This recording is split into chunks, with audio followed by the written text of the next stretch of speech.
ঠাকুর রামকৃষ্ণদেব ও তার অন্তরঙ্গ পার্ষদ স্বামী অদ্ভুতানন্দের একটি ঘটনা আজকে আপনাদের শোনাই। ঠাকুর লাটু মহারাজকে আদর করে লেটো বলে ডাকতেন।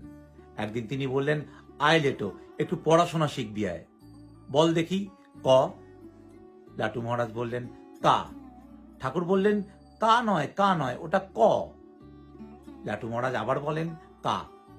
এভাবে যতবারই ঠাকুর বলেন যে বল ক, লাটু মহারাজ বললেন, কা।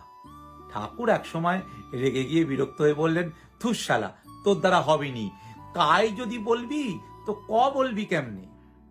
লাটু মহারাজ বললেন, হ্যাঁ আমি অত শত জানি নে, আপনি যা বলবেন আমি তাই করবে।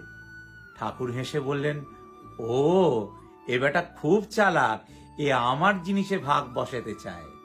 বলে খুশি হয়ে তাকে ডেকে বললেন, আয় আয় তবে আয়। বলে লাটু মহারাজকে হাত দিয়ে শুধু একটু ছুঁয়ে দিলেন। স্থাণুবৎ স্থির হয়ে গেলেন লাটু মহারাজ।